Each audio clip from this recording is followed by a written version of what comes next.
Hoosier! Hoosier! Hoosier! Go back! Go back! Go back! Go back! বাংলাদেশিক লৈ রাজনীতি বন্ধ করো।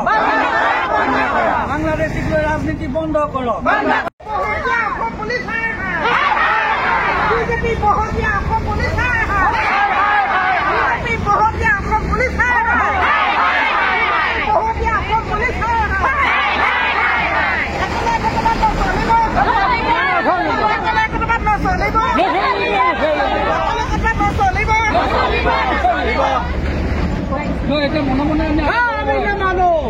Hoosier! Hoosier! Hoosier! BJP go back! Go back! Go back! BJP go back! Go back! Go back! Go back! Hoosier! Hoosier! Ami namanu!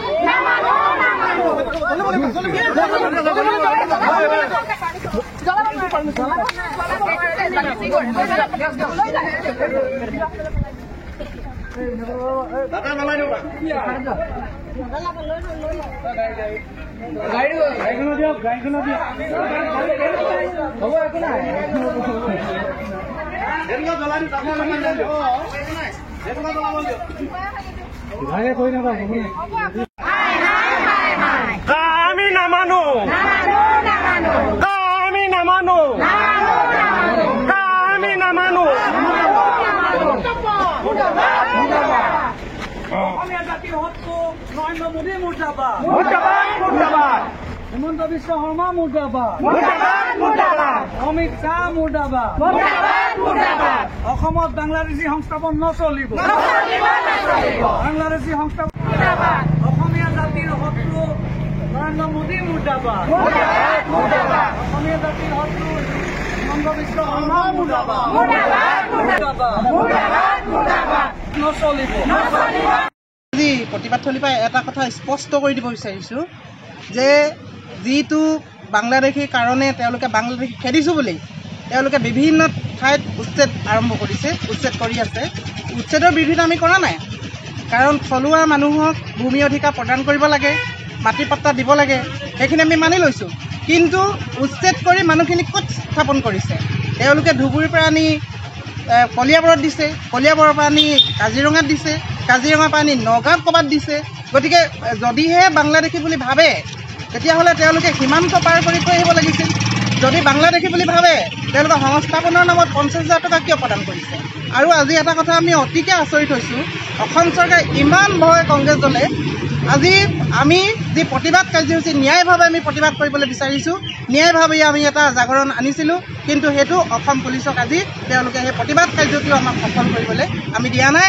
গতিকে এই প্ৰতিবাদস্থলীৰ পৰা আমি আহ্বান জনাইছোঁ যাতে এইখিনি তেওঁলোকক ভগৱানে সুমতি দি এই যি মানে কা আন্দোলনৰ জৰিয়তে তেওঁলোকে যিখিনি আজি 24 চনলৈকে যি সময়সীমা বান্ধি দিছে, অসমখন এনেও এখন বিদেশী চৰণীয়া ভূমি হিচাপে ইতিমধ্যে চিনাক্তকৰণ হৈছে, আৰু যাতে ইয়াতে বাংলাদেশীক মাটি পট্টা নিদিবলৈ বা আগ্ৰাসন নহ'বলৈ কাৰণে আমি চৰকাৰলৈ অনুৰোধ জনাইছোঁ এই প্ৰতিবাদস্থলীৰ পৰা।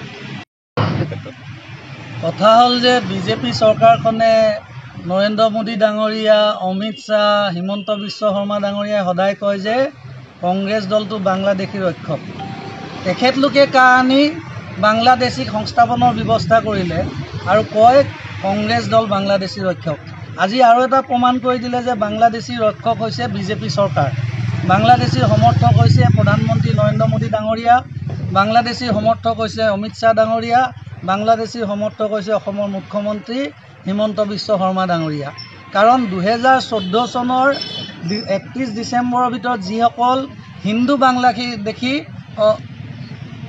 ভাৰতবৰ্ষত আছে সেইসকলক তেওঁলোকে নাগৰিকত্ব প্ৰদান কৰিব, আৰু বাংলাদেশৰ পৰাও নাগৰিকৰ হিন্দু নাগৰিকৰ আমদানি হ'ব বুলি তেখেতলোকে কাহা আইনৰ যোগেদি ঘোষণা কৰিছিল।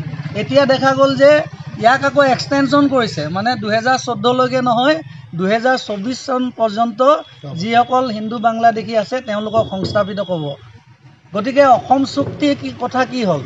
অসম চুক্তিত 6 নং দফা বিজেপি চৰকাৰখনে বাৰে বাৰে উলংঘন কৰিছে। এই ক্ষেত্ৰত আমি জাতীয় সংগঠনসকলবিলাকক আহ্বান জনাইছোঁ যাতে অসমখনক বাংলাদেশীৰ চৰণীয়া পথাৰত পৰিণত নকৰে, তাৰ কাৰণে জাতীয় সংগঠনসকলকো এই ক্ষেত্ৰত প্ৰতিবাদ সাব্যস্ত কৰিবলৈ আমি আহ্বান জনাইছোঁ। কিন্তু এনেদৰে যদি পৰিস্থিতি কৰি থাকে আমি কংগ্ৰেছ দলে ইয়াতকৈ ভয়ংকৰ আন্দোলন গঢ় লৈ তুলিম। কাৰণ কংগ্ৰেছক সদায় বিজেপিয়ে বদনাম দি থাকিব বিচাৰে যে কংগ্ৰেছ দলেহে বাংলাদেশী ৰক্ষক। এতিয়া কাগজে পত্ৰই আইনৰ যোগেদি নৰেন্দ্ৰ মোদী ডাঙৰীয়া, অমিত শ্বাহ ডাঙৰীয়া আৰু অসমৰ মুখ্যমন্ত্ৰী মাননীয় হিমন্ত বিশ্ব শৰ্মা ডাঙৰীয়াই এইটো প্ৰতিপন্ন কৰিলে যে প্ৰকৃত বাংলাদেশী ৰক্ষক কোন। আমাৰ কংগ্ৰেছ দলে সদায় ভাৰতৰ সংবিধান মানি চলে। সংবিধান মতে হৈছে ভাৰতবৰ্ষ এখন ধৰ্মনিৰপেক্ষ ৰাষ্ট্ৰ। এই ধৰ্মনিৰপেক্ষ ৰাষ্ট্ৰত হিন্দুসকলক সংস্থাপিত কৰিব, বেলেগ বেলেগ জাতিক ধৰ্ম সংস্থাপিত কৰিব, জৈনসকলক কৰিব, বেলেগ বেলেগ ধৰ্মীয় সম্প্ৰদায়ক কৰিব। এতিয়া কথা হ'ল জাতিগতভাৱে ধৰ্মীয়ভাৱে বিজেপিৰ এটা কুচক্ৰান্ত কেনেকৈ ৰাইজৰ মাজত বিভ্ৰান্তি সৃষ্টি কৰিব পৰা যায়, কেনেকৈ ভাই ভাইৰ মাজত সংঘৰ্ষৰ সৃষ্টি কৰিব পৰা যায়, এইটোৱে হৈছে বিজেপিৰ প্ৰধান লক্ষ্য। গতিকে আমি দাবী জনাইছোঁ এই যি হঠকাৰী সিদ্ধান্ত কেন্দ্ৰীয় চৰকাৰে গ্ৰহণ কৰিছে এই হঠকাৰী সিদ্ধান্ত অতি শীঘ্ৰে বাতিল কৰিবৰ কাৰণে আমি কংগ্ৰেছ দল, মহিলা কংগ্ৰেছ, যুৱ কংগ্ৰেছ, আমাৰ পিতৃ কংগ্ৰেছ সকলোৱে চৰকাৰৰ ওচৰত দাবী জনাইছোঁ। এই যি হতাকাৰী সিদ্ধান্ত, কা আন্দোলন বহুত ডাঙৰকৈ হ'ল, কিন্তু কা আন্দোলনক প্ৰতিহত কৰি তেওঁলোকে কা আইন পাছ কৰিলে, এতিয়া 14ৰ ঠাইত 24 কৰিলে। আমি প্ৰতিবাদ জনাইছোঁ যাতে এই যি 2024 চনলৈকে এক্সটেণ্ড কৰাৰ ব্যৱস্থা কৰিলে এই ব্যৱস্থা শীঘ্ৰে চৰকাৰে বাতিল কৰক।